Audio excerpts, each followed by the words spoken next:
as a trainer, time management is very important. Being able to deliver or model what you're teaching people is very important. I felt my level of confidence increase in my training.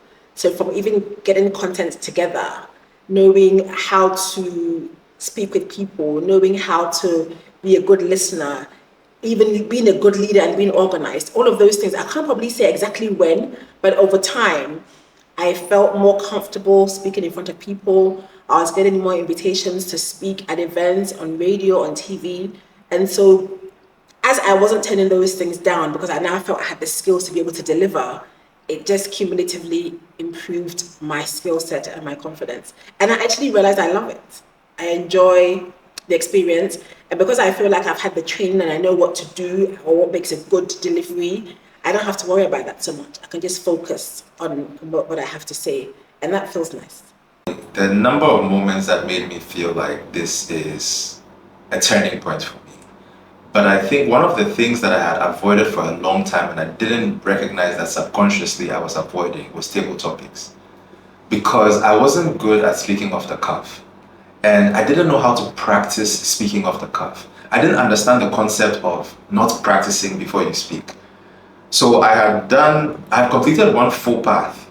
I had even done speech contests, which were there was a lot of pressure there. I didn't think that it would compare to the first time I decided, okay, I would do table topics. And I realized that the fact that I can now do table topics means that I'm right, because I realized that I had gone almost a year avoiding table topics. I would only participate when I was randomly chosen. I would never volunteer, and I would never review myself after I had done that, because subconsciously I didn't understand speaking off the cuff. So I think once I realized that I am confident enough to go on stage, not know what I'm going to be asked, be given a question, and within 2 minutes actually deliver a speech that is coherent, that's when I realized that, okay, I see improvement now, and this thing that I struggled with is becoming a strong point. With Toastmasters, I would say that I've always loved speaking, and I would say that I speak well. But the point where I was getting feedback, very good evaluations from my speeches, and people were liking my speech. You know, I have a background where I was shy. So to stand in front of the people and boldly communicate what I want to say, they loved it, I got the attention. That was when I knew that there was a change coming. And there was one thing I was always telling my evaluators to look out for, that's my eye contact. So listening to the evaluations and the feedback that were coming, and there were less eye contact issues, that was another area I got to know that I'm doing well. Because there was a challenge that anytime I'm being evaluated, I would let the evaluator know that look out for my eye contact. So progressing in my speeches, when I got to the point where I was hearing less of those ones and I was getting very good feedback from my speeches, I was okay, I've reached a point where they love to hear what I say and they're enjoying it. I knew that I was growing in the public speaking. It was during the COVID period. The COVID period actually forced me to learn a lot of skills because of the fact that meetings had to be moved to an online setting. And when you are speaking to an audience physically, it's a bit different from when you are speaking to an audience online.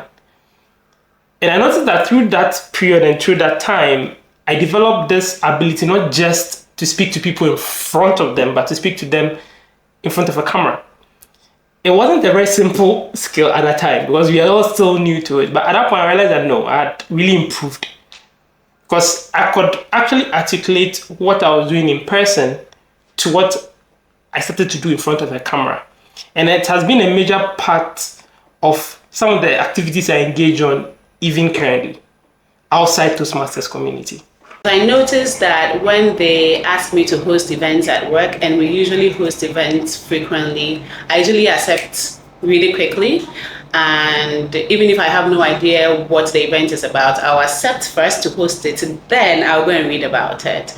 And then I also realized that whenever there are meetings, some time ago, I would like to, if I have to make a submission, I would want to think about it, cross all my T's, dot my I's before I make a submission.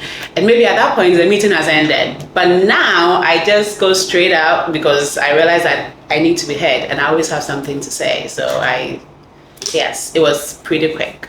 When I delivered speeches at a Toastmasters meeting, I would look for creative ways to replicate those same speeches. And sometimes you will be changing lines or changing phrases or just changing a particular section in that speech to deliver it outside of Toastmasters. At the time, I had a regular 9-to-5 job in a real estate company in Ghana that obviously brought me to Ghana.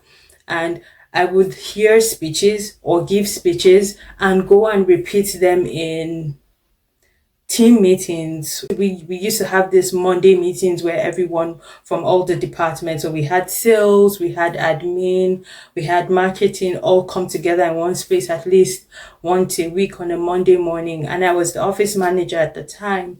So I would deliver my speech. No matter how long or short it was, the meeting was really a short one. So I would give my speeches in bits, but making sure that the main message or the main focus rather of that particular meeting was to empower the general staff. So that was how I noticed that I was not just delivering speeches at Toastmasters, but my communication style, which I could testify from other people because I became more confident in the ways that I spoke.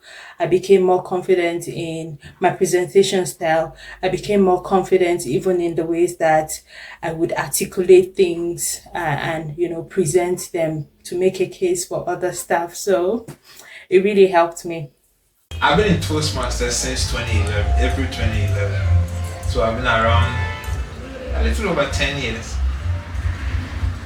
Now, the day I realized that Toastmasters has done me a great deal, has served me well, was my last job interview, where I had, if I recall correctly, minimum 3 professors, a lawyer, and 3 senior members of the university on the panel. In the course of the interview, something happened. They all realized that even though academically, and here is a university, so they're very mindful of academic credentials. Academically, I do not have anything PR or communication, and that's true. Yet, the collective decision around the table was that we cannot doubt the fact that you can do the job. And it was at that point I knew that Toastmasters has really served me. I would say it was a one-stop sort of thing, but when it came to speaking in places, and I started to get different feedbacks. So the first one, the feedback was not good. Of course, I train, I come back, I look at what the feedback was, I applied it. The second one, the third one, and I start to see that, okay, I keep applying, now my gestures are better, now my speaking is better, I'm pacing myself, those kind of feedback, applying them, then it got better, and then yes. So I would say it was just a one-day improvement. It doesn't really work like that for some people, but over time you see that you're getting better, and you're getting better, and you're getting better. I have noticed in myself the improvement in communication, leadership, time management, project management skills, definitely. And it was seen also by my colleagues. I was working in DevTraco, this large developer in Ghana, and I had the pleasure of speaking often to my team, the salespersons, the sales teams, and I could see their appraisals about the way I communicated, and the appraisals were not the happy kind, so they were honest. And many of these communication skills and leadership skills were taught by my peers, by my colleagues, when they said, you are right in this, but you are wrong in this, you should do this instead. And that was amazing. So definitely I have noticed direct improvement in both leading and communication skills that I had. Initially, I had this notion that, oh, for work, I have to be better. I have to be a better communicator. However, pretty quickly I realized that there's so much more that could be learned from this environment. The leadership component, the opportunity to start and be part of something new in the charter process, the opportunity to simply learn from others who had completely different backgrounds, but yet were so brilliant. And so I think being able to see the differences in our backgrounds and see how positive just collaboration and forming coalitions allowed me to see new things at work pretty quickly. And so within the first 3 to 6 months, I jumped right in, obviously, the moment they were like, okay, you need an icebreaker. I said, me. So I jumped in within the first few weeks and completed my icebreaker. I say that, but Anthony Saflo tells this story of my first speech with Busy, my icebreaker. And he saw me out front of then it was at Busy Internet, near Circle. And he saw me in my vehicle, essentially on the verge of hyperventilating, trying to just ensure that I had memorized my speech well. I was ready for this. And he said some really just comforting words at the time, and then walked away, laughed a little and then walked away. And he talks about this because I then went in, and I'm sure the first or second line there were a couple nerves, but immediately upon starting with my icebreaker, I felt like, yes, this was exactly where I was supposed to be. There is a learning journey ahead, and it definitely was true. Over the course of the next few years, I grew and grew within Toastmasters more so than I ever actually thought was possible. When I joined Toastmasters, I had two key issues. For one, I had this tendency to speak very fast. So there were times I'd rattle like 3 sentences at a go, and I could tell from the look on the audience's face that they were at a loss as to what I had just said. And then because of that, I tended to swallow my words. So I could say certain things and the words wouldn't come out. A lot of them would be stuck in my throat because I moved fast. And then the other thing was that I was always very stiff. So I was good with vocabulary and piecing them together and articulating them to make a point. But I would seldom use my stage or use body language, and it sort of stilted my speech. But so often I'll speak and that would be my feedback, that slow down, take your time, use your stage. And then about 1.5 years down the line, I had to do an impromptu presentation at work one day, and I realized that everybody was just blown away by the speech that I had given, and they started giving me spontaneous feedback. And then afterwards, my boss at the time, MD City FM, Samens, came to tell all the staff that they should learn from me, that unlike everybody else, they should see how I was so comfortable, how I used the stage, how I paused, and how I took my time to speak. And I'm like, wow, these are all the things that I have been trying to achieve, and now it seems to be coming naturally. So at that point going forward, I realized that those things had become an integral part of me, and I'm proud to say that I have built on them going forward. When I learned to start smiling. Yes, it was a difficult part of me. I don't know how, maybe my upbringing or whatever, but I remember, and I will always say thanks to people like Toastmaster Belinda Tando. I'll say thanks to people like Toastmaster Jennifer German. The few times that they visited my club, TM Belinda just whispered into my ears and said, "You're a beautiful lady. You need to smile more often." And Dr. Sue also told me that I need to look in the mirror whenever I wake up and then just smile. So when I started noticing that I could just sit down for no apparent reason, I'll be smiling, then I knew that I was actually getting better. But aside that, that's just on the lighter notes. I realized I was getting better because I started learning to tolerate other people. If you know me and you know me very well, I am a stickler for rules, and I can sometimes be seen as a no-nonsense person. But through leadership training in Toastmasters, I've come to realize that people come in different forms and shapes. Everyone has something to offer, and so you need to learn to tolerate a bit more, although you don't lose sight of what needs to be done. But then ensure that you embrace everyone and get the job done.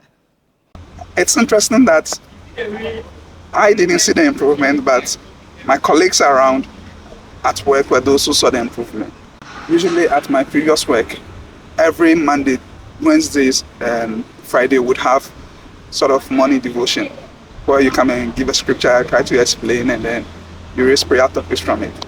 It was my turn and I did it on one day, and after that, a couple of friends walked in and said, once we started speaking, we couldn't just take our minds off, we couldn't take our eyes off. You caught our attention, the way you delivered the message. And then I realized that, so this is all because of Toastmasters. And it wasn't like that before. In my pathway, there are different projects that you have to undertake. So it goes beyond just writing a speech every day and coming to do it. The Toastmasters pathway I'm on and the projects I took really pushed me to start my podcast, and it also pushed me to do one other project, which was I started blogging, but at least those two different projects were defining moments in my Toastmasters journey, and I hope to continue. It wasn't just a one-off project, but I hope to keep improving and podcasting and talking about issues that I'm passionate about. So those were very great moments for me. I think I noticed that when I started getting some feedback from my mentor, Papa Akest. Papa Akest was given to me as my mentor when I joined the club, East Legon Toastmasters. And there were certain feedback that he's been giving of me that he's asked me to work on. And it got to some point that he was telling me that I think that you're not getting it. And I think that was when I felt like I started seeing the improvement manifest in my communication style.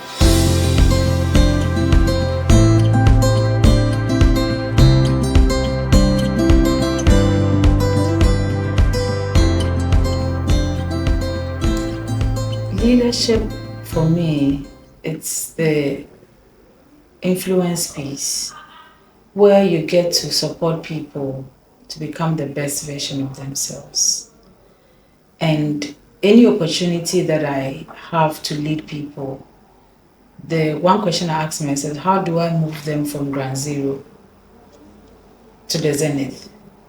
And for me, that is just it. An opportunity to make people become better.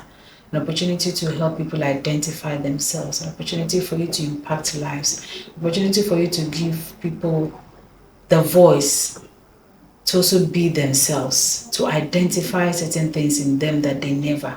That pat on the shoulder, that hand clap, that smile, that hug makes a lot of difference for me, and that is for me. My leadership journey has been about influence and not giving you that gleam of doubt that you are incapable. There's something in you that you can leverage on to become a better person. So let's do it together. And I'm very collaborative. I enjoy having conversations. How do we do this together? I may have my own ideas, but I still want to listen to you and say, okay, how do we carve this and then run the course in a manner that at the end of the day, we can all hold hands and say, it's our win, it's our victory. Okay, that's a very interesting question. And I do have some insights that I have recently, picked up. So first off, I have had a lot of management and leadership experience already prior to, and I can see how the Toastmasters setup can give people leadership experience. For me, I would say I already had that in abundance prior to taking up some of the leadership roles that I took up, which was the SAA. And now currently I'm the president of my club.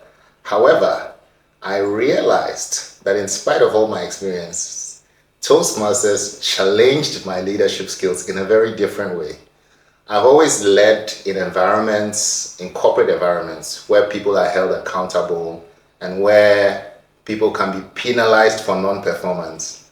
I realized I had never led in a situation where people are completely volunteering their time.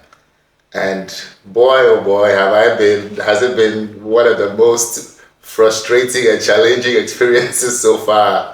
I'm a perfectionist, and again, coming from this corporate background where everything is bam, bam, bam, and here you are communicating and people are not communicating and you're repeating yourself over 1 million times, and there's absolutely nothing you can do about it. You know, you can't just say, hey, you know what, don't come back to the club tomorrow. Not to say that that's the first thing you do, but it's been a really unique experience. You have to deploy tact, and you have to really just find a way to work with people that you might not necessarily have picked to work with, or people that are not responding to your leadership style, or people that are just on a different wavelength. Let me just leave that there. I've learned a lot in Toastmasters. I've learned a lot in terms of leadership, how to manage your time, how to lead people. You know, sometimes you've planned your role players for a particular scheduled meeting, and then abruptly somebody calls you to tell you that you're unable to play that particular role.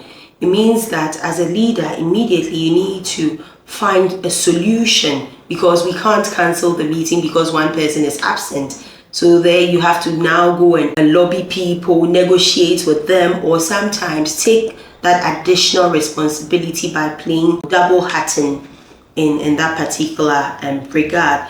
Again, in terms of my individual leadership capabilities, it's helped me in how I lead my team members. That team spirit, we connect with each other, we keep learning from each other. You're able to delegate well, because as a president, you don't do it all, but you have a secretary, you have a vice president, education.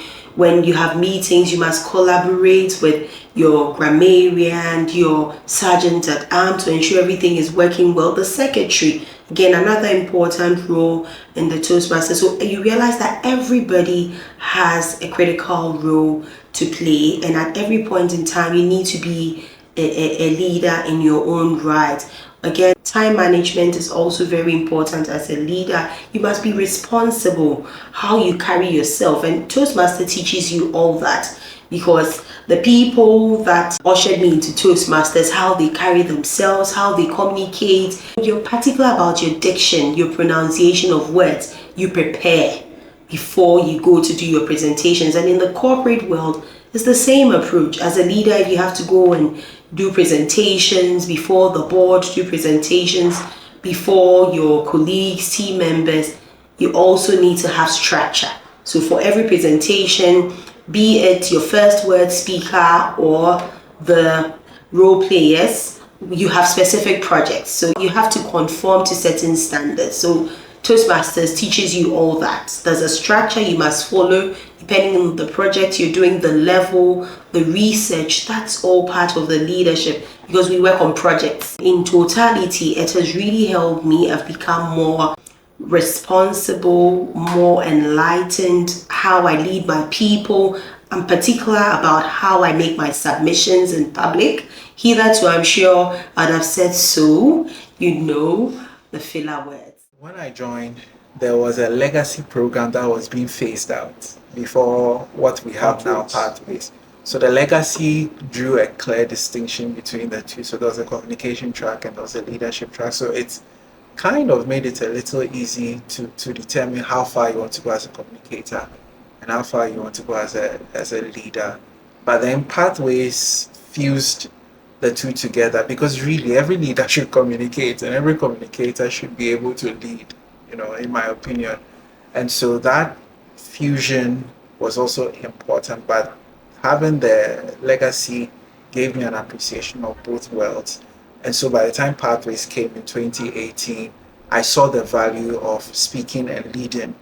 And so I was able to navigate both paths pretty easily, because if you don't apply what you are learning from your communication into leading and inspiring people, then it's only just words.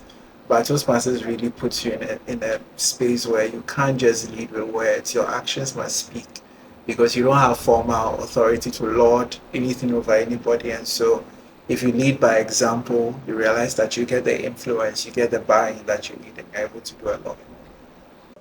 Planning and organizing a meeting, mobilizing members to play roles has not been easy. And even as a treasurer, being on club members to pay their dues on time is no easy work. It is a mark of a true leader. And I have sharpened these planning, organizing, coordination skills as a leader in Toastmasters, because you prepare, practice, and rehearse it ahead of time, and in all these, you become perfect. The understanding of what leadership means. Outside of Toastmasters, outside of actual leadership, you always see it as a position, as someone having to get people to do something.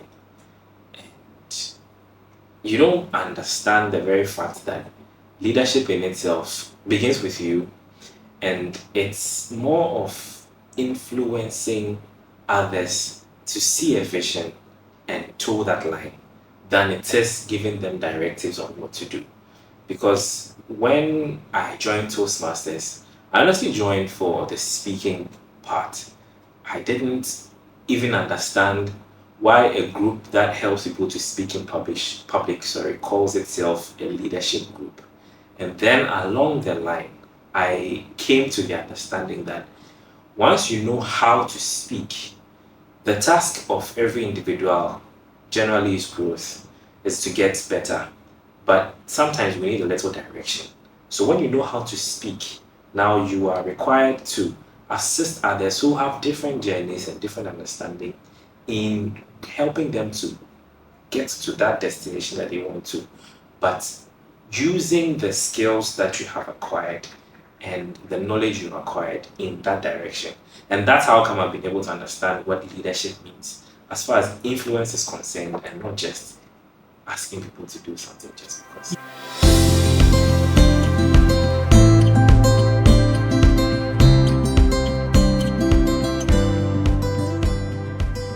Toastmasters, we are made to play roles. You play a role and you learn from the role. Being an evaluator, a GE, whatever role you can talk about, I have become more analytical. Sometimes I ask questions into details and they ask me, you worry too much. I have become analytical. As an evaluator, you listen. You do not hear, you listen, you jot down, and you give your evaluation. So whenever people are talking here and there, I want to listen in, listen there. What made this thing happen? I want to know from the source. They tell me you ask questions too much. I become more analytical and I like it. I don't think I can end this conversation without saying networking and the people that Toastmasters exposes you to. I'm tempted to shout, hey, because it's, you look at some of the people I have in my circle, some of the people I can easily reach out to, not by email, but just by WhatsApp.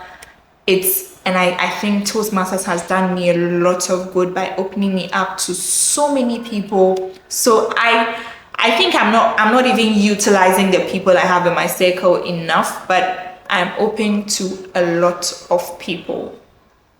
One thing that I'll say is the network. Yeah, and that even made me move from Airport Toastmasters to Thelma Lodge. Because at a point in my life when I needed my MTN, at a point MTN we had to re-register. Immediately I entered, I saw a Toastmaster, Mavis. She just waved, and then it was a long queue, even to the outside.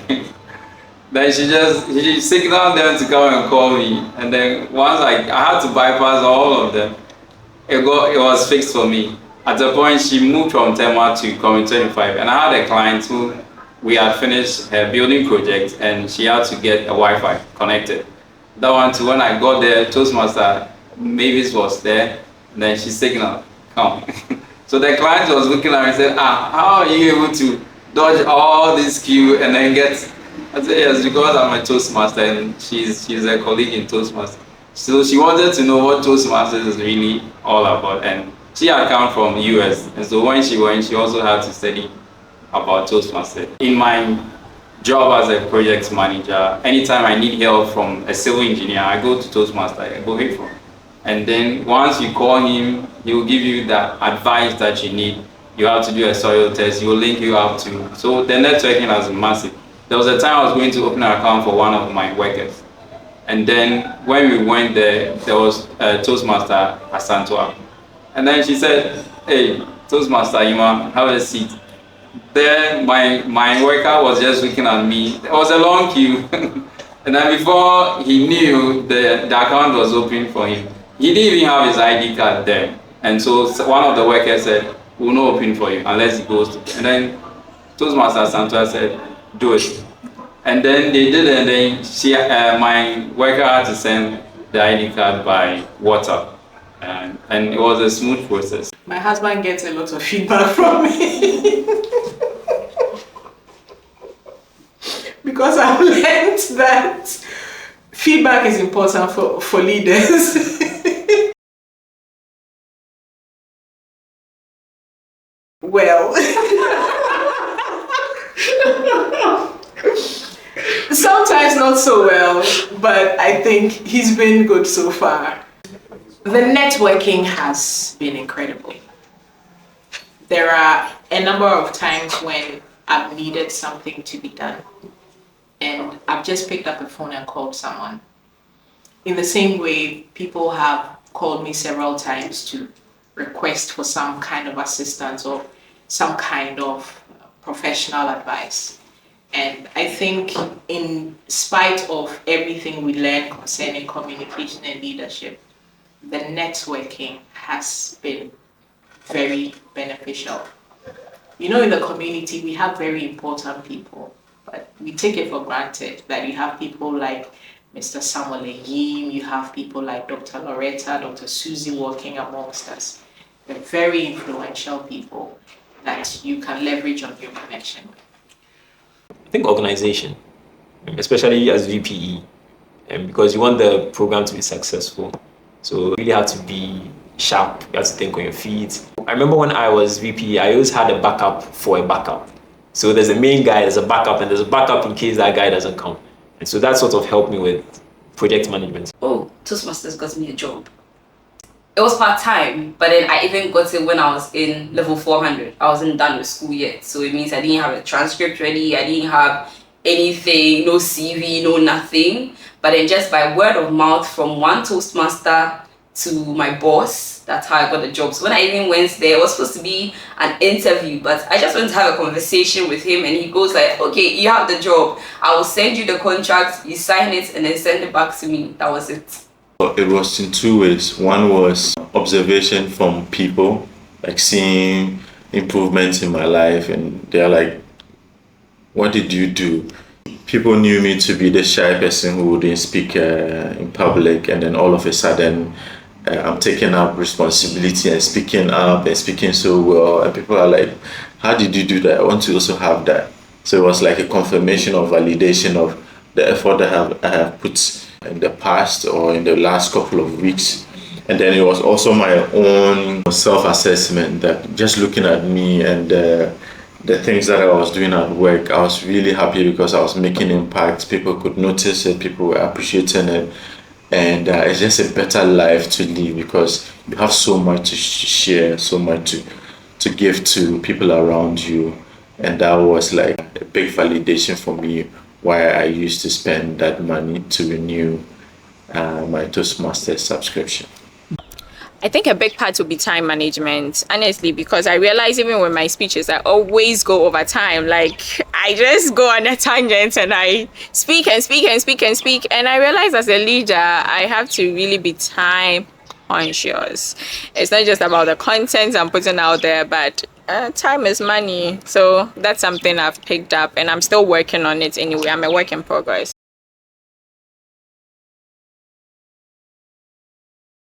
It's not really a speech, but it was an evaluation contest. So I was supposed to give an evaluation.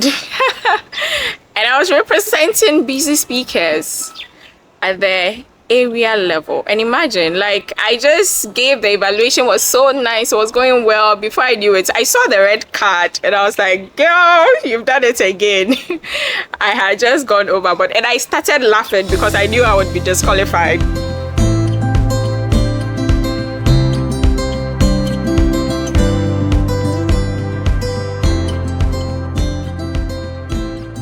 I joined in 2017 as a charter member, and we chartered the club on 1st of February 2018. 2017.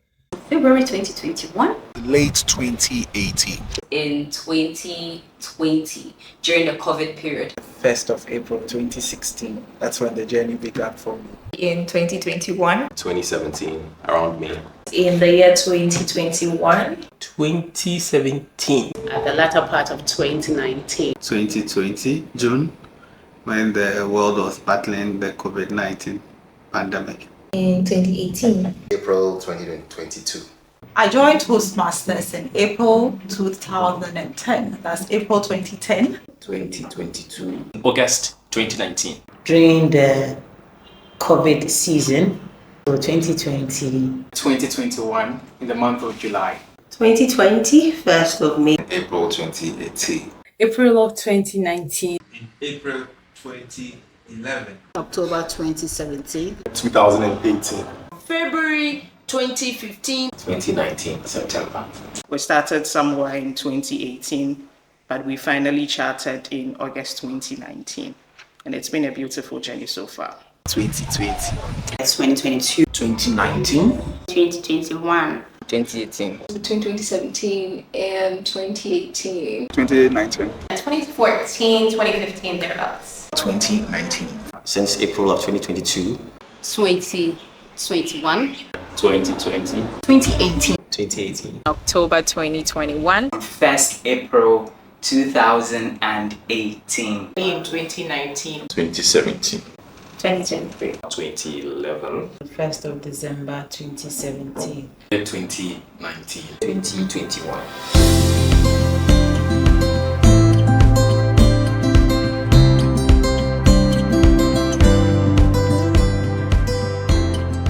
Oh, my first experience with Toastmasters was back when I was with the Meltwater Entrepreneurial School of Technology. This was back in 2013, 2014.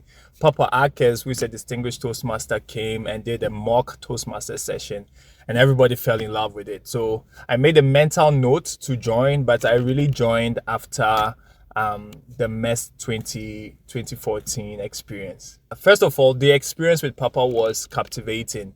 So I knew I had an experience with public speaking, but the way he had a command over the crowd made me realize that there was something about Toastmasters that I could learn. I had also been informed that Toastmasters was not just about communication, but it was also about leadership development. And this was something that I was personally interested in. I had just started my startup as well, and so I wanted to learn the dynamics of leadership and how I'll apply that in running my own company. I went for a training at the banking college, and I met one of the trainers who I found to be spectacular amongst all the trainings I've attended. And that person happened to be Papa Akes. So I approached him and I told him, how do you speak so well? I wish I could speak like you. And he told me all about Toastmasters. As the cliche goes, the rest is history. So my interaction with Papa is what pushed me to join Toastmasters. At the time, I didn't even know we had a club in the bank. But when I went back, I went to do all the inquiries and I found out we had a club and I joined. I was on a journey of self-discovery. I remember clearly I was coming from Sumyon University. I'd gone to church at Samuel Church. This was in Korea. And I asked myself, is this where my life is going? Is this it? And I felt like it was time for a change, to reinvent myself. I felt that I wasn't impacting enough, and I felt a general need to want to impact. And so I thought at that moment that I wanted to be a motivational speaker.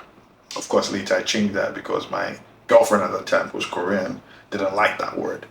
But anyway, I Googled, what it is to be a motivational speaker or public speaker, and Toastmasters came up, and it sounded like what I was looking for, because around that same time, I'd been exploring the solution for Africa's problem, and everybody kept saying that Africa's problem is leadership. So when I saw leadership, I saw public speaking, I was like, this is where I need to be. And so I went for a meeting the next day after I Googled, and I was in Kingdom of Hayward Toastmasters, and I've been a Toastmaster ever since. Well, I think I joined Toastmasters, honestly, just to set an example for my fellows. Because I am the Senior Programs Manager at EPL Ghana, Emerging Public Leaders of Ghana, and here we run a public sector fellowship program where we are grooming the next generation of competent and ethical public sector leaders. So as I think through different ways to engage fellows, as I think through different ways to give value to the fellows on their training and journey with us, one of the things that was suggested by my previous boss was Toastmasters. And so I didn't personally find out about Toastmasters. I've heard about Toastmasters, but I wasn't pretty keen. But when I realized that no, it actually would be a good platform for my fellows to develop and hone their public speaking skills. And not just that, but because they are being groomed as leaders, it would be great to have that kind of experience. I needed to set the pace.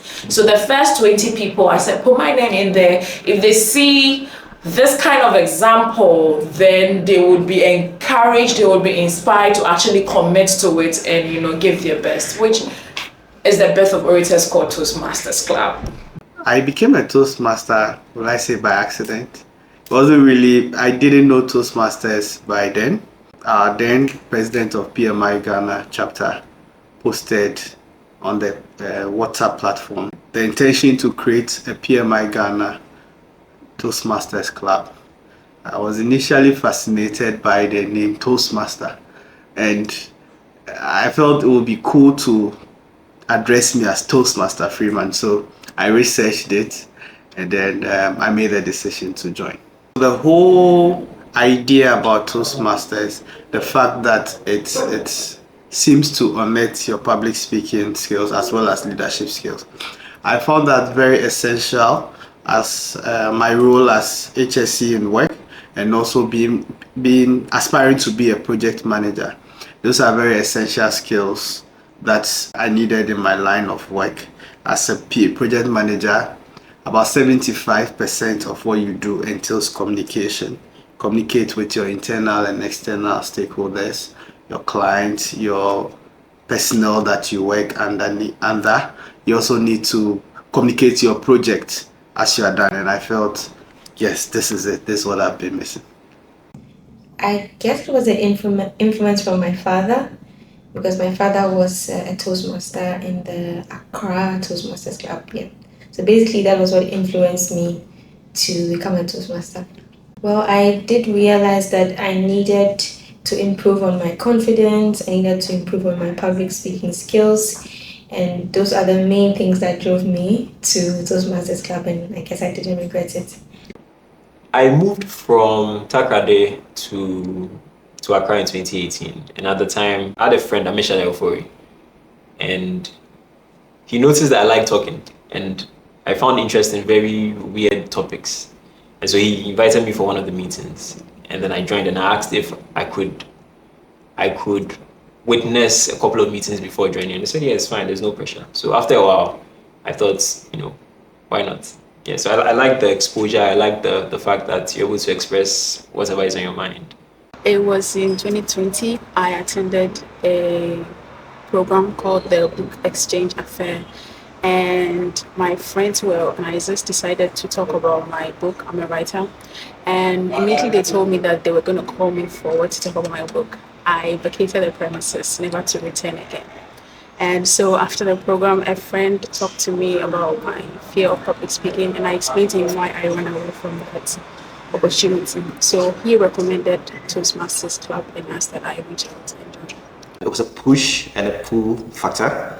The push was I performed badly in an investors meeting, and I knew I needed to improve upon my speaking skills.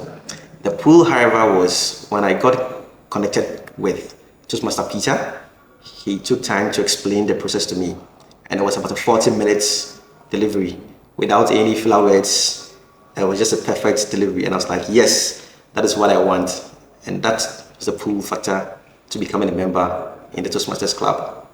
I joined my department and my bosses, my two bosses, Martha and Paulina. And they're like, okay, Madam Talkie, we think you should join Toastmasters. I'm like, okay, I know about Toastmasters, but what is Toastmasters doing here in Fidelity? They're like, oh, we have Fidelity Toastmasters. And they're like, okay, I'm going to take my time.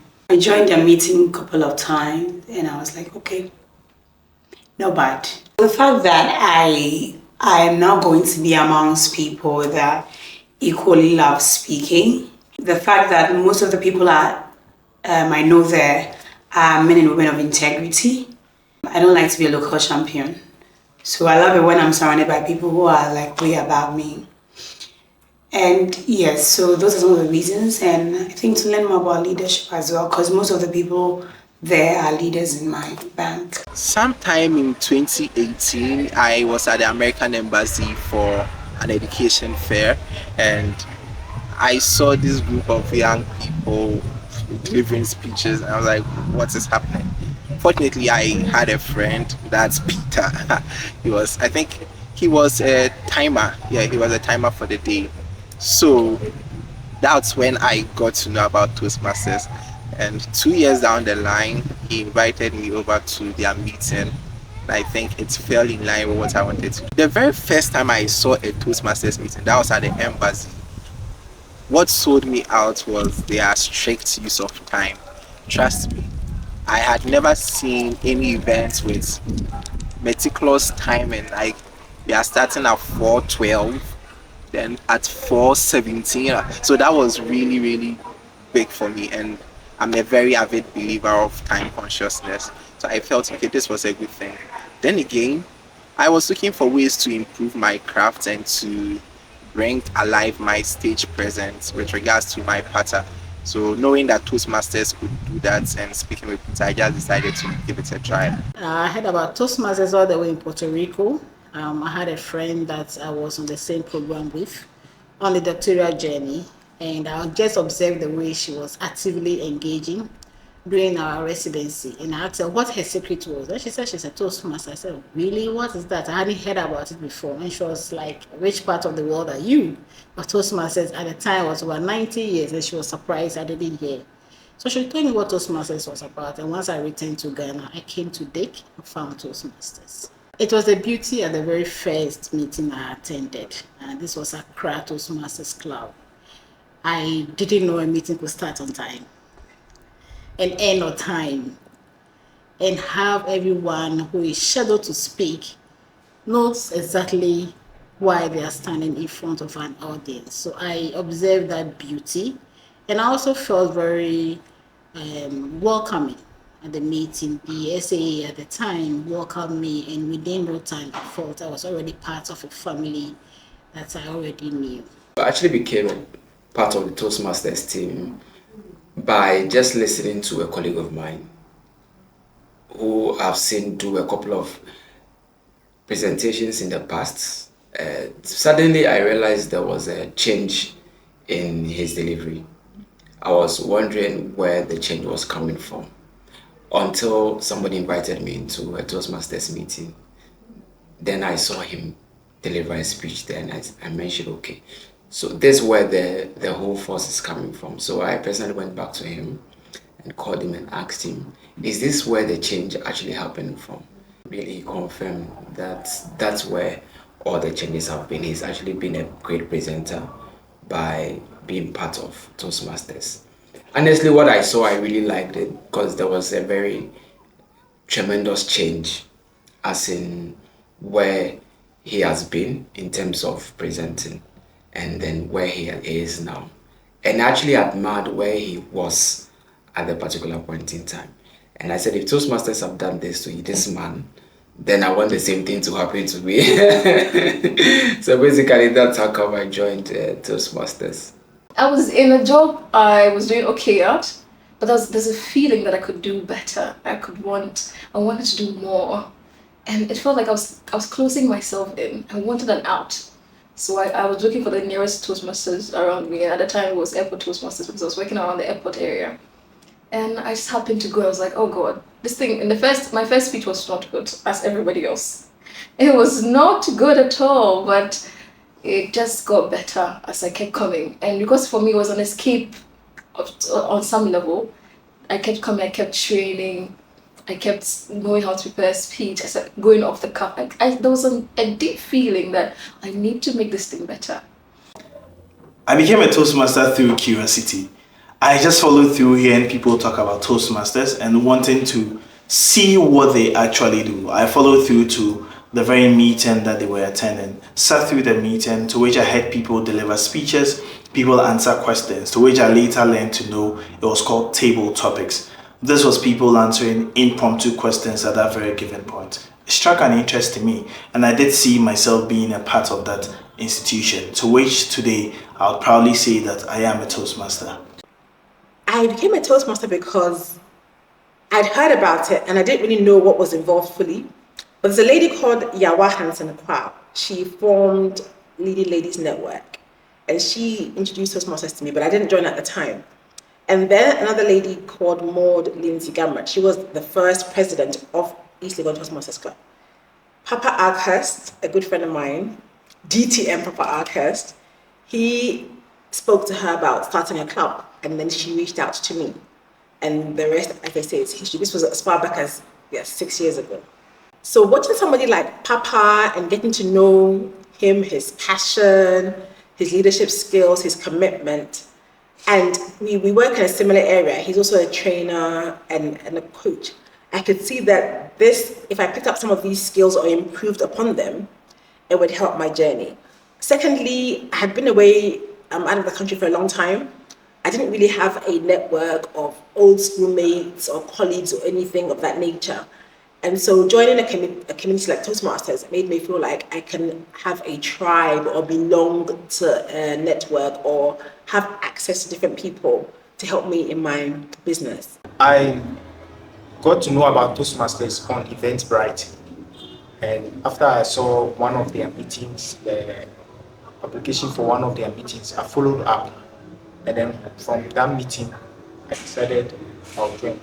Personally, I had a plan, a 10-year goal to achieve. So at that time, I was 6.5 years into the plan. But unfortunately, I never had the communication skills and then people skills. That's the leadership skill, how to influence people. So when I came here and then I read about it and then saw what people were doing, at that point in time, I knew this is where I have to be. I met a lady called Nancy. We used to be childhood friends and she happens to be with Perisos. So she just introduced Perisos to me and I thought that was the place I needed at that particular moment. And I saw a couple of posts on Facebook about Toastmasters and the name Busy Speakers fascinated me. Who are these people who call themselves busy speakers? And I wanted to get to know these people, so I called the number and then I was given direction to the meeting place. The first meeting was absolutely great. I saw young people like myself who took the courage to stand before people to give speeches. They were vulnerable, they didn't care to make mistakes, they didn't care to lose track of their speeches. And the general environment of accepting one's mistake and then giving feedback impressed me. And it's difficult to have such a thing anywhere where people are tolerant of your mistakes, where people are willing to correct you in the most appreciative way. So just after that meeting, I decided to be a Toastmaster. And of course, I had some stories and some ideas to share. And where else could you meet listening ears than at Toastmasters? I found Toastmasters online and searched for public speaking platforms or clubs to join, and I found Toastmasters. And then I visited Joe Latte Toastmasters Club. Anytime I go for their meetings, I like how succinct the meetings were, the English they spoke, the kind of speeches that were giving, the kind of people who were on the platform, who were part of the club. You would read out their bios and like tall list of achievements and everything. And that's when I decided to join Toastmasters. Oh, last thing, and Jolate at that time, every time there was always food, there was always something to eat at the end of the meeting. So that was also a motivation to join the club. That's an interesting question for me because in 2014, I wrote something in my diary and it was simply, how do I become a public speaker? And I wrote that because I had been thinking a lot about my career, things I wanted to do. And so communication became very, very important. And I had to develop my communication skills because I wasn't that good. And so asking that question was searching for an answer. But when I asked that question in 2014, there was no answer. So I left the space to provide an answer blank.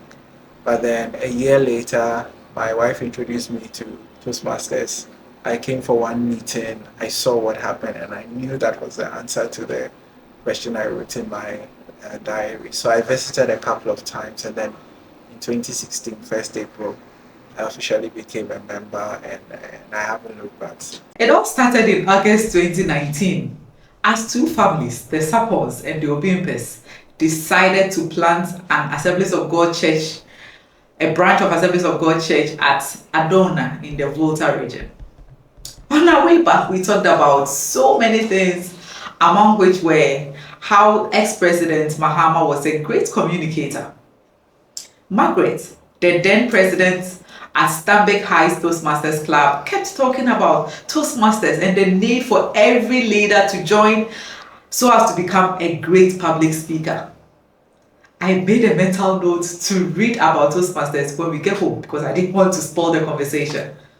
I checked it out that same day and identified East Legon Toastmasters Club as my nearest location. I however missed their meeting day to be a Thursday instead of a Tuesday. And so when I called the number I saw online and I inquired about the location, I was given Helena's number, Tema Flourish, to call as there were Toastmasters Club in Tema. I called, she was nice and very helpful, and within a week, I was a registered member to embark on the innovative planning pathway. No time wasted at all. And so I love hearing great speeches. I think I married my husband because of the way he spoke, gentle, calm, fluent. And that made me join Toastmasters to become a great public speaker and leader.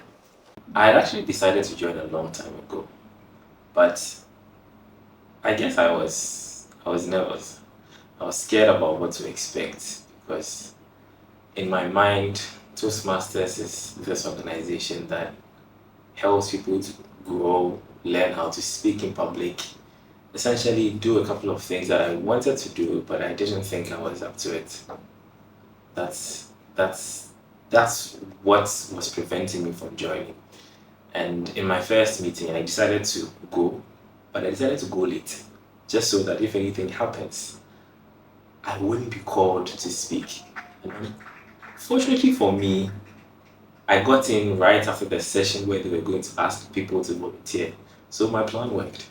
I was in a job I was doing okay at, but there's a feeling that I could do better. I wanted to do more. And it felt like I was closing myself in. I wanted an out. So I was looking for the nearest Toastmasters around me. And at the time it was Airport Toastmasters because I was working around the airport area. And I just happened to go. I was like, oh God, this thing, my first speech was not good as everybody else. It was not good at all, but it just got better as I kept coming. And because for me it was an escape on some level, I kept coming, I kept training, I kept knowing how to prepare a speech, I started going off the cuff. There was a deep feeling that I need to make this thing better. I was Toastmaster Nasinyanko, who actually introduced Toastmasters to me. I saw how she was writing well and speaking well all over, especially on Facebook. And so I tried to follow her and get to know what is making her able to do that. And she introduced me to Toastmasters as a place where she's able to get the help that she needs. And so she sends me all the projects that Toastmasters does, all the various parts. Yes, and then she told me everything about Toastmasters. So I also read about it. It took me like a year. I had to decide on do I really want to go into this? And then she said that I have to visit all the clubs. She was with Jolate Toastmasters, and I wanted to be in her club, but she said, no, that's not how it works. Go to all the clubs and get to know the one that fits your personality. But I realized all the clubs were doing almost the same thing. So in terms of personality, I didn't have a problem. At the time, the problem was my time and which club would meet mine. And so I found out that on Fridays, 1:30, US Embassy would be the best. And so a year after reading about Toastmasters, getting to know about Toastmasters, I decided to visit US Embassy Toastmasters. That was the first club I visited. I guess it was an influence from my father, because my father was a Toastmaster in the Accra Toastmasters Club. Yeah. So basically that was what influenced me to become a Toastmaster. Well, I did realize that I needed to improve on my confidence, I needed to improve on my public speaking skills, and those are the main things that drove me to Toastmasters Club, and I guess I didn't regret it.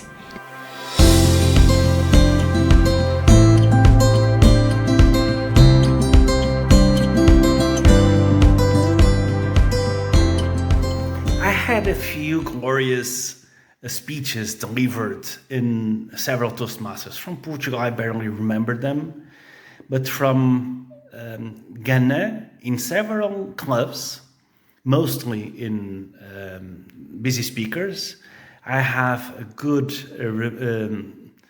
memories of several.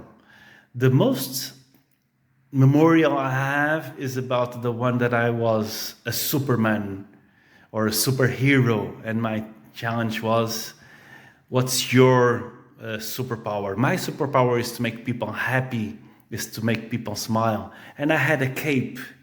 I remember that because I also have a few pictures which I used for my social media, etc. So among my, or the most memorable one was in sometime Sunday in Busy Speakers, where I shared that that I have some superpowers, and I invited others to develop other superpowers as well.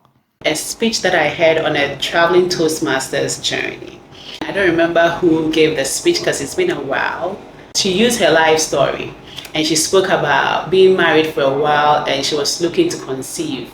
And she was speaking about everything she went through, the challenges and all that. But then she also made time to enjoy herself in between all those challenges. And then I think she was able to conceive, and she has 3 children now. Memorable speeches. Surprisingly, I cannot remember a specific speech, but I remember I organized a roast masters session for Papa Akis. It was his birthday, and we decided to do something creative for that meeting. So instead of people coming with prepared speeches, we invited friends of Papa to come and roast him, but in a speech format. That was really fun, and he loved it. There's one, I think there are 2 speeches. There was one by Doreen Iliasu. She was the first word speaker about never giving up, and that's something that I can relate to, because I mean, never giving up, just as that particular theme is because you need to rise above the odds. And yes, there'll be challenges, there'll be obstacles that'll come your way, but you still need to rise above all this, and you don't need to give up. You need to remain focused, keep your eye on the dream, the vision, remain focused, and with time you certainly get to your ultimate destination. I think it will definitely come from the amazing Papa Akis. Yeah, Papa Akis, he's not a primary member of our club, but he used to visit a lot, and I think he was a mentor to our club as well. And he spoke about the responsibility and leadership, taking up responsibility, because we're at a point where we were looking for new leaders for our club, and he came in to speak about how we should take up responsibility as club members and really not only focus on the communication side but also on the leadership side. And then he gave examples of world leaders that had taken responsibility. They didn't have to take those responsibilities, but they went out of their way to assume those roles And those were some of the moments that changed the world. And it was so inspiring that immediately after I went to sign up to take up the responsibility or to contest for Vice President Education. And I keep remembering that. And I know great speakers would never remember most of their speeches, but the people that it impacts, they will never forget about it. There are a few. I think Anthony Sappho, I will name him again. Eno Abana Shidir. There was once one of a particular cookie jar that sticks in my head. And of course, Isaac Dante has many that actually ring true for me, and my memory is terrible. So for them to stay with me from 2015 onwards, I think it's remarkable. The speech that I heard that really excited me was one Indian speaker, which he spoke with the flower, the rose flower. Then he gradually detached them, the petals, and then threw them in the dustbin, signifying our essence or our importance or value as people, how it degrades over time, and how you should value yourself and respect yourself more. That really inspired me. I like that speech. A lot of them. I don't know if I can single anyone out. Maybe I can pick on just my meeting yesterday. So yesterday I joined Nomadic Toastmasters, and one of the prepared speakers spoke about having those bold, difficult conversations. While I sat through the meeting, all that came running through my head is that for you to be able to have those meaningful, frank, difficult, bold conversations with your line manager or anyone, you need to improve on your communication skills, on your negotiation skills, on your selling skills, even on your presentation, how you're going to articulate your thoughts. You need to be very, very prepared for those moments. And for me, every speech that I listen in, the nugget I pick. The second presenter spoke about always working on the positive things, so having a positive mindset. And for me, it's only in Toastmasters that maybe for that particular day, you're in a very bad mood and you're harnessing a lot of negative thoughts. But a presentation comes through and then it starts giving you a sense of relief that you know what, it is not all gloomy. Just put yourself back and then keep going. And the last presenter, our own DTM, Dr. Susie, shared something on PR strategies. And it was just about her woven book. She picked another path. Then I encouraged the audience that she's a DTM, but she still picked another path. Learning is a lifelong journey. Who are we to say we have reached? We need to continue to be on the journey to better ourselves. So the speeches, I won't be able to single out any, but every day I stay in meetings, I pick on new learnings or something to rehash something I know already to better myself. Jacob Michaels, who later became my godson's father, so his son became my godson. There was Robert Kinzel, who was my first mentor. I mean, there were some speeches he did.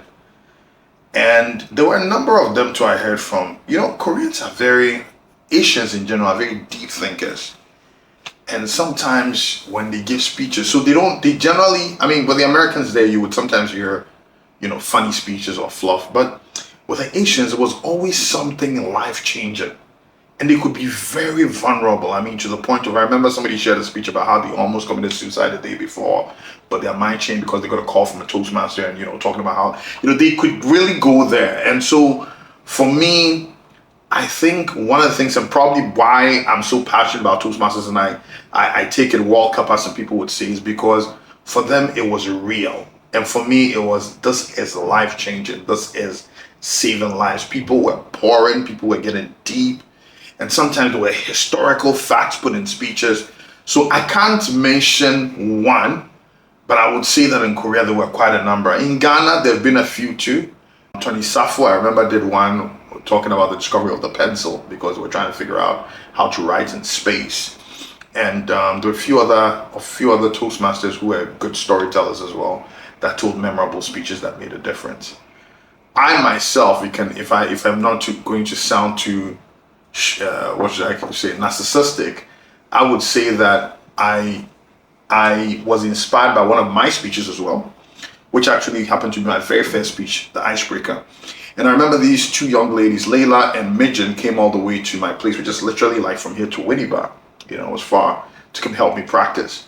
And so today, some people say that's my best speech ever. But I think I really poured from the soul, and I refer to myself as an outsider. And it was a very reflective process for me. And so for me, even while I was giving the speech, it's like I was out of myself and just couldn't believe that I was uttering the words that came out. So these are some of the examples of speeches that have inspired me. Well, it was one I observed delivered by DTN Evans Edujemfi. I think at the time it was Accra Toastmasters. And it was about gestures. And it was just beautiful the way he combined speaking with gestures. Everything he said, it was as if he was acting. But it was so apt, it was so beautiful. At the time, I was struggling to combine gestures with speaking because I was now beginning to own the stage. And when I get on the stage, I just want to focus on what I'm saying and not forget any line. So learning how to combine gestures with speaking was something that I was now beginning to learn. I don't really remember the title of the speech, but I was so moved. And post that speech, I invited him to Jola Toastmasters to just come and teach us how to use gestures when you speak. It was so beautiful the way he went about it. Well, I wouldn't say I have speeches I could recall, but I would say I have personalities that really moved me to really be invested in the community. One of them being our very own DTM Papa Akest, he calls me his prodigal son. Yes, but just hearing Papa speak so passionately about the things he talks about, being able to sell, let me say it that way, because he knows how to paint a very interesting picture with his delivery. He's one of the people that really moved me, and I was like, okay, I want to be able to speak like this. Because I've always been somebody who likes to mentor others, likes to coach other people. And I've always been someone that people tend to look up to. And I noticed that element a lot in Papa whenever he spoke.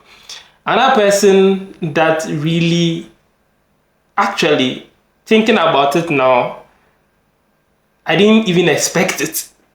Eja. Yeah, Eja. Because Eja, I don't know how to describe it. Because I know where he's from, looking at where he is from and who he is now with regards to delivery, it just amazes me. The people I know that come from that place are not that articulate with their delivery and not that powerful and confident with what they do.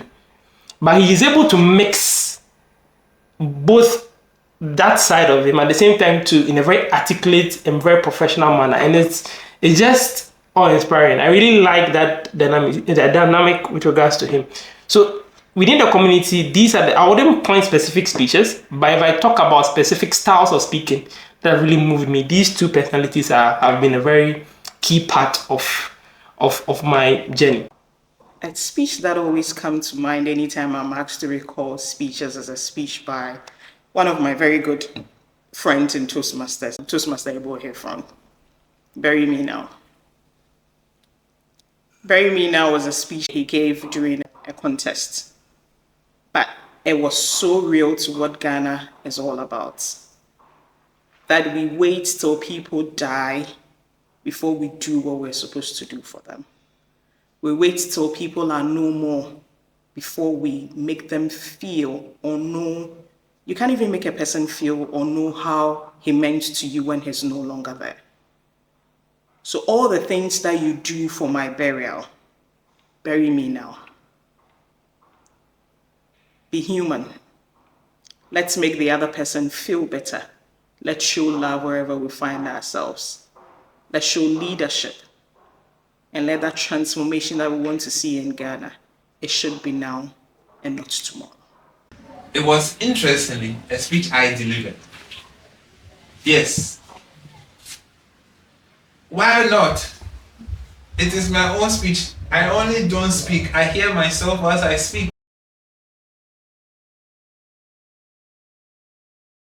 My icebreaker speech titled Kinako, It Is My Time. Mind you, I had visited Toastmasters meetings for a while until I became a member. And that speech did a lot to me and my personality. Kinako is my time was the title. This was in 2011, I did mention. Not long ago, we had just come back from South Africa, from the World Cup. And for those of you interested in football, the theme was Kinako, it's our time. So I just launched on that popularity or the phrase and made it my title. It was time for me to make members of then Accra Toastmasters know me beyond my name, that lanky young man who comes to meetings and is always quietly looking and watching them. And I remember because my evaluation, it was done by, I've forgotten his name, but he worked with the UNTP, very tall man. And he said something, he said, whilst listening to you, I thought I was listening to an Osofo, an East African man. So he said Osofo and we all laughed it off. That's really a tough one because I've had quite a number of speeches. I would not be able to tell you that there's one in particular that blew my mind and made all the difference. But of course, there were quite a number of speeches that made all the difference. And I always like to remember my first speech that I evaluated. And the reason is because you always remember that one first speech that you evaluated. You always remember the one where you had to intently listen to be able to grasp the knowledge or the information that the speaker is giving to you. And that speech was on plastics and waste and everything climate change by Sehiram. And I remember just listening to that speech and thinking, oh wow, like our speeches are not just crafted to come and deliver and tick boxes and go. Our speeches are delivered because we are speaking about real life issues that affect you and I. And how we go about that is from the conversations that we're having in these spaces. Yes, Toastmasters meeting does not have 3,000 audience. It doesn't have the 5,000 that we're looking for. Sometimes it's just 10, 12, 20, 25, or maybe at most 35 people in a room, and you are delivering that speech. Or if it's a conference, you might have larger audience. But it is the conversation, those little tiny conversations that we're able to have and how they are able to make that brilliant change that we require. The first speech of a distinguished Toastmaster that I listened to, and I would struggle to even remember the content of the speech. In fact, it's coming to me a little now. But it was the delivery, it was the storytelling, it was the stage presence, and that also was a moment where I was like, okay. So this is the gold standard, So yes, that would be the moment that stands out for me. I recall the actions when the speech was being delivered. It was at the past district conference in Togo.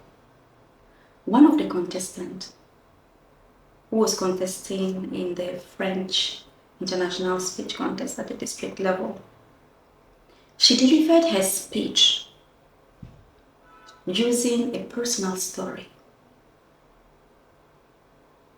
The way she merged the personal story into a constructed, well-structured speech to pass the message across, using all the emotions that she felt and displaying them with accuracy, captured me.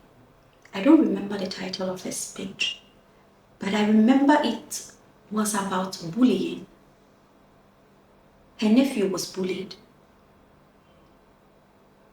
She literally had to carry herself off the stage because she was immersed in the speech. And for me, that was impressive. I realize that within Toastmasters, at least with the Toastmasters that I deal with, age doesn't become a factor with that halts you in achieving something. Oh, this person's older than me. That doesn't mean you disrespect people, of course, but I realize that even those who are older respect your opinion just because you're a Toastmaster, not even because you are in level 5 or it has nothing to. And I think it's a very beautiful thing when you walk into a space and you realize that, oh wait, all of us are Toastmasters. So you're rubbing shoulders with different people from different walks of life, different career paths, but there's a respect for each and every single person in there because there's a commitment to improve, be it in communication, be it in leadership. And I think all of that in that bowl of soup makes it pretty rich, and why I enjoy being there. It was the 2016 World Championship of Public Speaking, and it was a speech by Darren Tay, which was Outsmart, Outlast. And he spoke about fighting your inner bullies. And he shared a story of how he used to be bullied and then drove his point home about how we are our own bullies and the bullies lie inside of us. And for me, it was how he started his story, his body language and everything, and finally at the end drove his point home. And it was so beautiful, and I asked myself, I want to be able to speak like this guy. And then I realized that the World Championship of Public Speaking was organized by Toastmasters International. So Toastmasters International, I followed the link, and then I realized that there was a club in Ghana, and then that's how come I followed up, and I found Busy Speakers Toastmasters Club. I reached out to them. I think at the time it was Eno that was the president, I'm not too sure. And then that's how come I came for my very first meeting.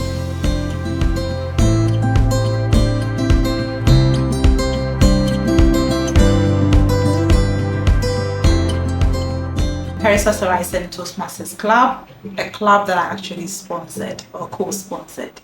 The East Legon Toastmasters Club. I am a chartered member of Toast Modibus, the only bilingual club in Ghana. Airport Toastmasters. Busy Speakers Toastmasters Club. Accra Toastmasters. Jodati Toastmasters Club and Fidelity Toastmasters Club. Stambik Heights Toastmasters Club. Orators Course Toastmasters Club. I belong to the only club in Tema Flourish Toastmasters Club. Accra Toastmasters originally, well, actually Kingdom of Hayward Toastmasters originally from Korea. And I joined a couple of clubs there like Roastmasters and a number of others. But in Ghana, Accra Toastmasters, US Embassy Gladiators Toastmasters, Busy Speakers Toastmasters. Boy, I think I've pretty much joined over 30 clubs. I belong to the East Legon Toastmasters Club. Our nickname is Legals because we believe we're made up of lions and eagles. I was actually at the meeting when that phrase was coined or that term was coined. Jolati Toastmasters. Access Bank Toastmasters Club. Busy Speakers Toastmasters Club. Stambik LND and Toastmasters Club. EcoBank Toastmasters and US Embassy Gladiators. East Legon Toastmasters Club. Stambik Spintex LND Toastmasters Club. Jolati Toastmasters Club. Accra Toastmasters Club. Ghana's first Toastmasters Club. Airport Toastmasters Club. Jolati Toastmasters Club and Nomadic Toastmasters Club. Tema Flourish Toastmasters. Fidelity Bank Corporate Toastmasters. CS Relentless Toastmasters Club. PMI Ghana Toastmasters Club. Busy Speakers Toastmasters Club. Builders Toastmasters Club. Airport Toastmasters. I used to be with Airport Toastmasters, but I got transferred to Tema Flourish Toastmasters. The Busy Speakers Toastmasters Club. East Legon Toastmasters Club in Accra. Jolati Toastmasters. Nomadic Toastmasters.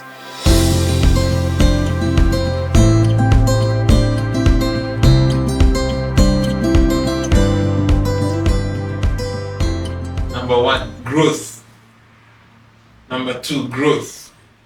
Number 3, growth.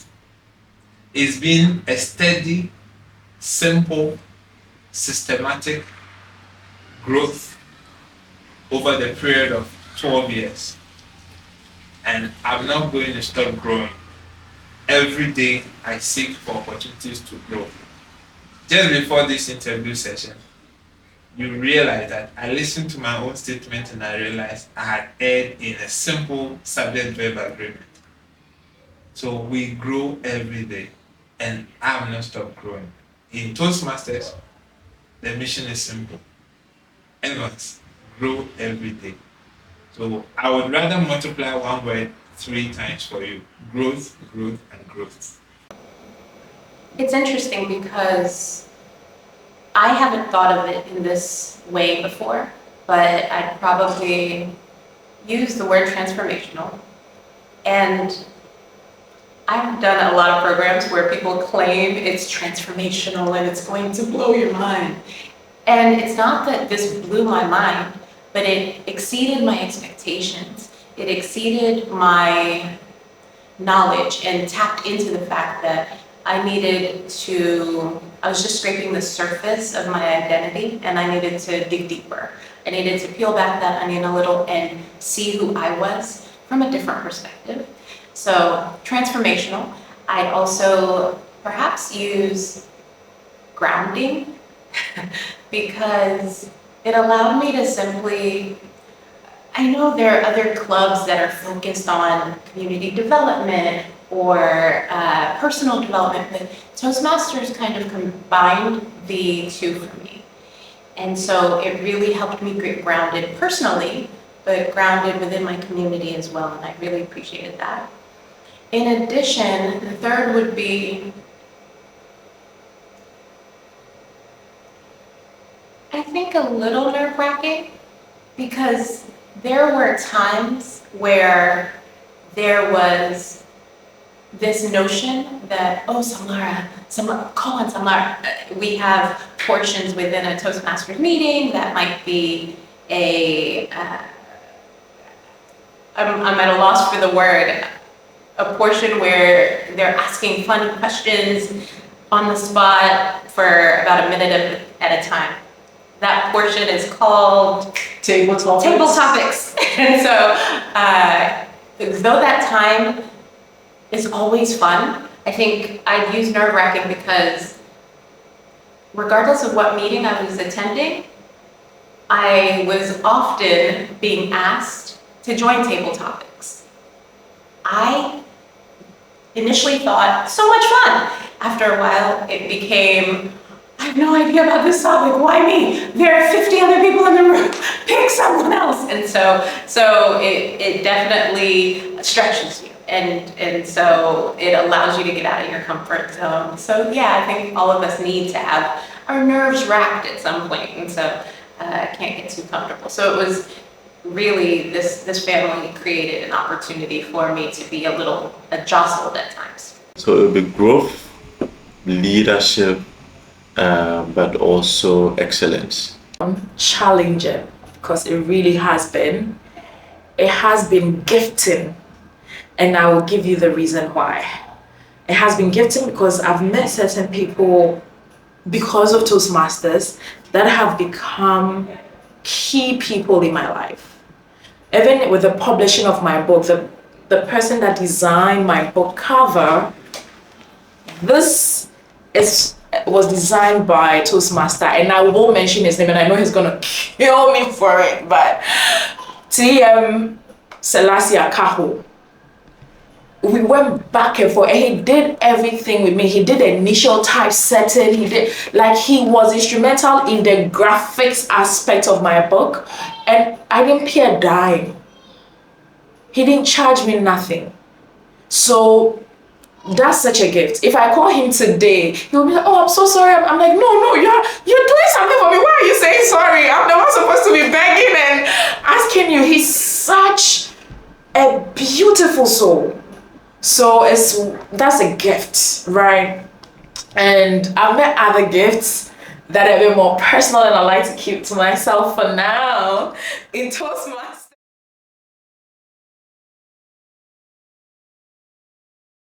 eye-opening, right? Eye-opening because I recognize that every institution has challenges. Toastmasters is great, but it's also a human institution. But what has made it great is that despite the challenges, despite the people differences, despite everything, Toastmasters, you meet Toastmasters and they want to hold that, banner like Toastmasters. It means something to people. And so that's why it's eye-opening for me, because when you look from outside, you think, oh, these people are perfect. They don't have problems. No. They have major problems in Toastmasters because it's a social group. It's people. But I was so humbled, and I totally appreciate the fact that despite that, it is Toastmasters not because it's devoid of problems, but despite those problems, they still want to make sure that they are holding themselves together and accountable. So this will be my few words: challenging, gifting, and eye-opening. All right. So, if you were to describe my Toastmasters journey, it's been an interesting journey. It's also been a difficult journey, and it's been a journey of growth. A wild ride. It has been topsy-turvy, up and down. I have thought about leaving many times, but I've always stayed because I made a decision and I wanted to stick with it. Yeah. So it was just committing to the reason I joined, that I want to improve myself. And every day I put myself outside my comfort zone. It's always a lot of pain, but I made that decision, so I have to go through the pain to get the gain. It's been amazing. It's been one of development and growth. It's purposeful. It's energetic. And it's colleague. You don't feel alone. You will always need to pull people along. And when you are down, you will never be alone. Some people too will pull you along in whatever area you are developing. We work together, so there's always energy. I say growth. I say also interesting, because this is an interesting journey of growth, is what I mean. And the way meetings are organized, how people support you, it's a very supportive environment, and nobody's judging you. People want you to grow. People are interested in you. So for me, that is the value that I see. You know, who you are with is so important when you want to grow. And you can be among people who can just kill your potential. But in Toastmasters, even if you don't have the potential, they will plant it in you and they will get it to grow. And so I think it's a great community.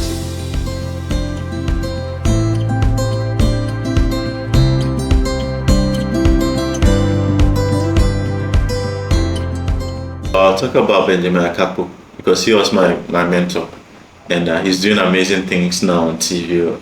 But it's just the control that he has over the English language. I remember when he's a grammarian during our meetings, then everybody is like careful because he's going to point out the smallest and the biggest of mistakes that you have in your speeches. But he's such a deep thinker. It comes off very easy for him, but he tells you about the practice that he goes through to be able to deliver such speeches.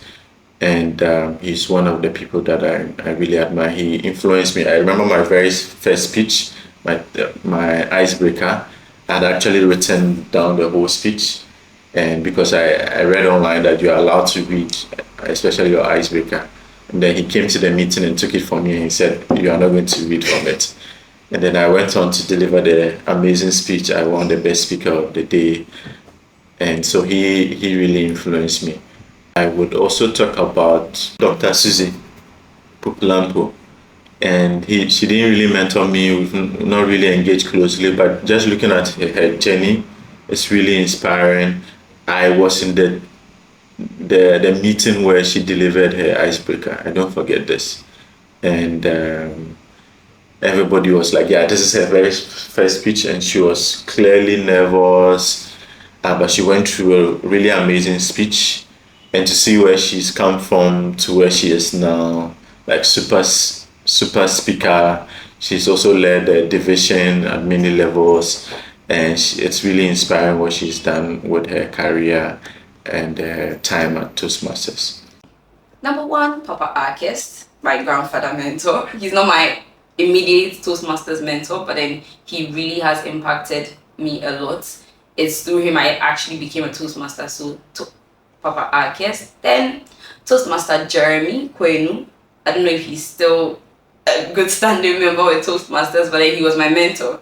He still is my mentor. We decided to take that 6 months journey to like 3 years. So Toastmaster Jeremy, Toastmaster Carl Anthony Quay.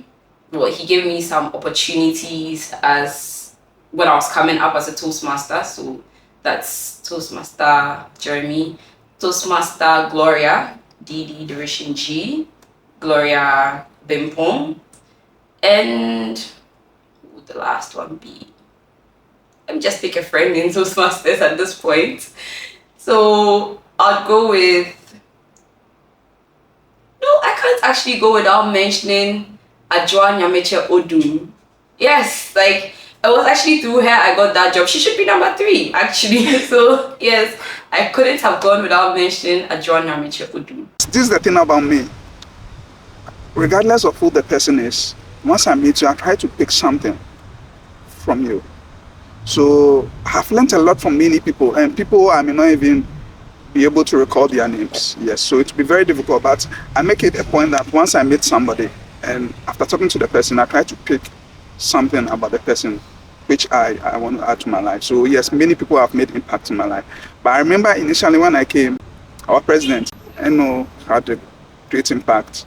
Yeah, Anthony Sapo, and of course, Isaac also made an impact. The first DTM, Papa Akes also made an impact. And Harriet also is there. So there are many Toastmasters. And of course, my colleagues, Peter, and even those who came after us. I wouldn't talk about Toastmasters without these people. So like I said, Nancy, she's not too active now, but she gave me the push. Patricia Lankai was always calling me, giving me roles. Then one day,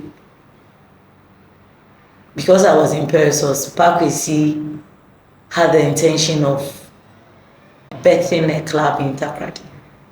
So he was using some of us, and when it was time for evaluation, I was like, who is this guy? And that was A.S. Shah. The evaluation, I said, no, I need to look for this guy. So right after the meeting, I took his number from him. And I told him, look, when I grow up, I want to be like you. Somebody like Maureen. Maureen was with East Legon Toastmasters. So A.S. Shah took me to East Legon, and I identify Maureen as well. She speaks so well, on top of her game in terms of role playing. So my first time around, I remember Maureen gave me the cards, but the cards were very stylish. It's like a bulb, you know? And I was like, wow, and that was how come I became so close to Maureen. So in the journey, people like Margaret, who works with Stanbic, was then the president of Stanbic Heights. And when under her leadership, they were able to birth 3 clubs, she just called me and said, Priscilla, I know we are supposed to either elect or whatever, but you can be the best person for Kumasi president. So she also gave me the opportunity. And through that journey, I met people like Loretta, Dr. Loretta. So I was with Division M when Dr. Loretta was giving me roles in Division G. Loretta said, look, you are in Division G, M, but I still need your service. So I did a year with Loretta. And then lastly, Dr. Susie, who occasionally comes in to say, look at this, do this. So the question now is, who is my favorite Toastmasters? And I know a good dozen of great Toastmasters, many of them in Ghana, most of them actually in Ghana, in Accra. So I could point 10-ish, 20 easily, but definitely my thoughts when talking about the best of the best would go to Papa Harkest. Papa, You are. Is there an adjective for what you are? You are above the adjectives. You are an inspiration. Your thunder voice is still in my head, and your advices and your availability to teach, to mentor, to help with asking nothing in return, it's in my mind forever. So the answer to this question is many of the Toastmasters, mainly in Accra, have impacted my life and my journey. But among these, Papa Arcust is the one that I still remember more. Peter, you inspire me a lot. You were one of the first people that I came across. You remember I did an icebreaker in 60 seconds and you were too Dr. Susie will take everything World Cup and said I should do a 60-second speech, and I have known you, and see, we are here today as a friend, not only as Toastmasters, as a family member, and that has been very rewarding for me. The friends, the camaraderie, the kind of ideas you share. And now, anytime I'm coming home, I'm looking for any club that is online to at least learn a new word. And that has been very good. Toastmaster Moses Kofi was my coach and mentor for the longest time, and he has been very instrumental, not just in my life as a Toastmaster, but instrumental in my life in helping make Esteban who he is today in other circles of life. I'd say Toastmaster Daniel Glyman as well has been another influential figure in my life as a Toastmaster. I mentioned one of his speeches that still stands out to me, and for me he is my go-to model when it comes to putting a speech together. He just has that knack for arranging sometimes the most ordinary speeches in a way that makes them stick in your memory, and I've sort of learned that model. He's a great storyteller, and I've learned that from him. I'd also say Toastmaster Papa Arcust. He's your typical people person, and I think I have sort of learned a lot of my people skills from him, indirectly.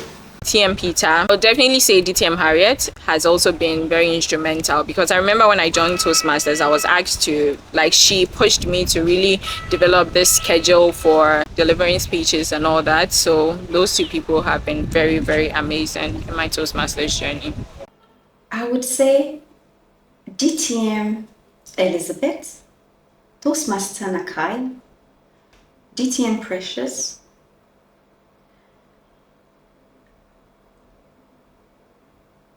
there were people also who indirectly impacted me through what they were doing in the Toastmasters community in general. Because the first names that I shared with you right now are from those who held my hands from my club.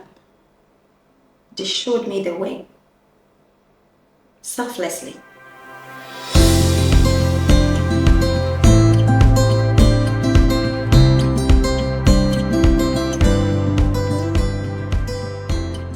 I say when you hear pastors advertising their revival or their crusade and saying, come and join us and your life will never be the same, it's a cliche, it is very hackneyed, and a lot of the time if you are maybe not a Christian, you sit back and you think that is a very corny advertising line. But when it comes to Toastmasters, I for one can boldly tell anyone that just hazard one or two Toastmasters meetings, take the time to join, experience Toastmasters, and I can firmly assure you, put my neck on the line, that indeed by the time you've been in Toastmasters for a month or two, you will attest that your life is not the same. Do it for yourself. Do it for yourself. I am still in Toastmasters because if I write the things that I do on a daily basis, 99.9% of them are for others. From the time I wake up till the time I go to bed, if you should itemize the things that you do, you find about 90% of these things being for others. You're running off to work to go and help make someone better, even though your pockets will get better. But Toastmasters is one thing that you do for yourself. Your personal branding, which will go with you every step of the way. I joined Toastmasters, as I said, in 2019. We started 2018, but officially in 2019. And I've seen the transformation, not just for myself, for others. We're just having a conversation, and then we're listing the number of people who've become authors now in Toastmasters. And it's just because of what Toastmasters has to offer. I know people who are camera shy who are now great creators on social media because of Toastmasters. I could talk of Toastmaster Peter with his Peace Box. I could talk about Dr. Susie, who is now an author, DTM Evans, Elizabeth, Juanita, Toastmaster Letitia. The list goes on and on and on and on. And I saw a number of these people come to Toastmasters in their raw form. And today, they stand on international stages. DTM Jeremy happened to do a training session where I was in there. And I was just proud to be a Toastmaster. Because prior to him coming, it was a week-long program. You had people who had a tall list of accolades and titles coming in. And the kind of impression DTM Jeremy left with my team, I could only do this and say, he's a Toastmaster. So please, if you want to join Toastmasters, yes, you come in for the leadership skills, you come in for the communication skills. The networking is something that money cannot buy. Your $65 cannot pay for that. The fun that you have and the growth, it's about what you will make out of the growth. I've seen people left Ghana for international stages just by staying consistent and paying $65. Now they are earning dollars out of it.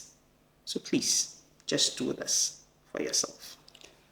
I'll say this, if you are serious about personal growth, Toastmasters is for you. If you are not serious about personal growth, don't join Toastmasters. And I don't want to convince people to become Toastmasters, but I feel that if somebody really wants to grow and they are hungry to develop themselves and they join Toastmasters, they will fly. I mean, they will see the changes they want to see. They will see the improvement they want to see, and they will grow. So what I will ask the person to do is really evaluate how much you want to grow. So we are entering a new year, or a new year has just started. Really evaluate your hunger for personal growth, because personal growth is the best you can give to the people around you. It's like, if I become a better version of myself, I can serve my family better. I can serve my colleagues at work better. I can serve my community better because I'm evolving into the person I'm called to be. So it really starts from there. Do you really want to grow? Do you really want to be somebody who makes an impact, who makes a difference? If that is really clear, then it's easy to say join Toastmasters. I would say be clear on why. You know, Simon Sinek talks about knowing your why. Once you're clear on what you want to get out of it, the value it can bring to your life, that would inspire you and motivate you. I'd also say visit a few clubs. So most of the clubs now meet virtually, but if you can go to meetings physically, that also has a whole different vibe and experience. Visit a few clubs, pick the one that you feel comfortable with and you feel happy with, and just start the journey. You get a mentor. You'll be able to make a lot of mistakes and people will constructively give you feedback, help you grow. You make new friends. There's so much you can gain out of it. I mean, for example, because of Toastmasters, there's a Rotary Club which was started by Toastmasters, and now I'm also now a Rotarian, which probably wouldn't have happened, even though I had it in my mind to join later. It's happened quicker. So there's so many different valuable things you can get from Toastmasters.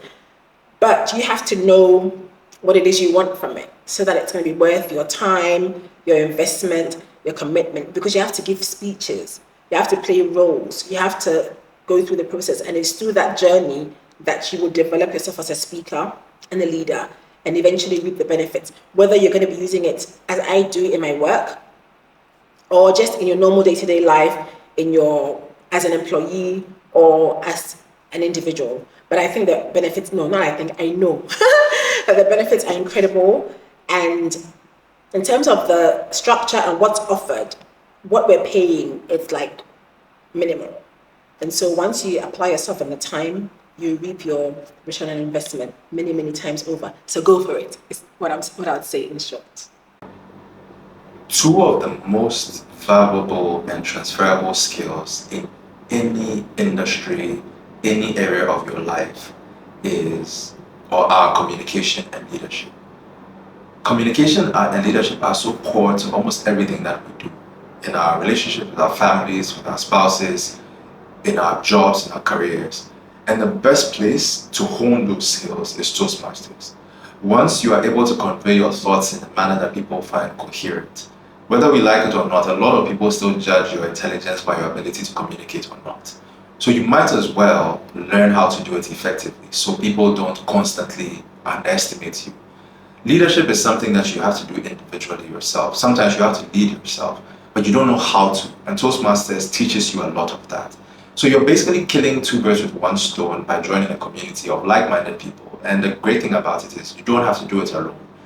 When you fall, people will help you get back on track. And there's so many people to sort of inspire you, pick you up, and to learn from.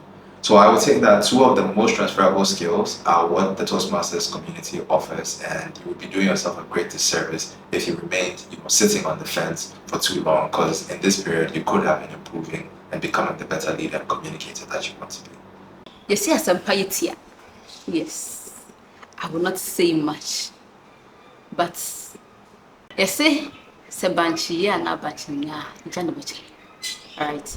So once you've gone through the journey, once you have gone through the journey and you have been inspired, it's like you being like a cassava, you've been put on fire. Now you are ready to be eaten. You don't have to convince someone more that, Charlie, now I'm a good thing to be eaten. Okay, so when you're convincing somebody when you've been through the Toastmasters journey, it's not something too difficult, but the decision lies in the hands of the person who has to make the final decision. I would recommend Toastmasters to everyone who wants to improve his communication skills. Yes, because one of the things that really breaks the relationship between two people is communication.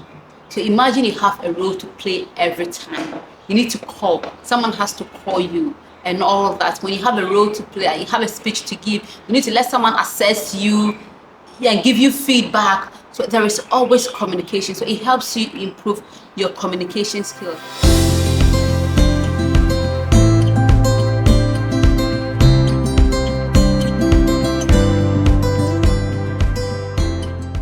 My name is Papa Arkesh. My name is Elizabeth. Zionita in the comments because it's yet to be official, but that's the brand name. Ofori. I'm Felix Kwame Jijojokuto. DTM Suzy Aku Popolampo. I'm Distinguished Toastmaster Harriet Osei. My name is Jennifer Ajeman. Godo is my name. My name is Bernard Beduako, popularly known as Bernard the Magician. Glory Boati. Georgina Anum. Solomon Tabo. Nicheku Ama. Moses Ama. Ignatius Aute. Jeremy Kwenu. Nancy Nyako. Jerome Skugin. Magdalene Ofori Adai. Emmanuel Mumuni. Maureen Ngozi Chukura. Evans Ejuju. Stephanie Eramakroma. Hi guys, hello from cold Portugal. Hello my BBD brothers and sisters. I hope you're doing great. So my name is George Osorio.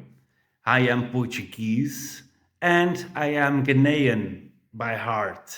Samalara Ban Kodia. Isaac Debrosey. Esteban Kwesima to Amega Shichi. My name is Helena Santua Sechofia. But in Toastmasters, a lot of people know me as a Santua Sechofia. Reason being like I love to show the two parts of me. Asantua from the Akan, and then Sechofia, an adopted daughter of the West because I'm married to an Ewe.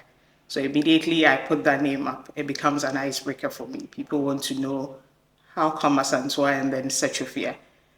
But the full name is Helena Santua Sechofia. Ivan Gali, Angela Nketia Opari.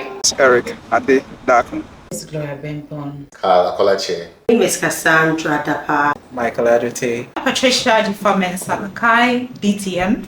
Samuel Ayim.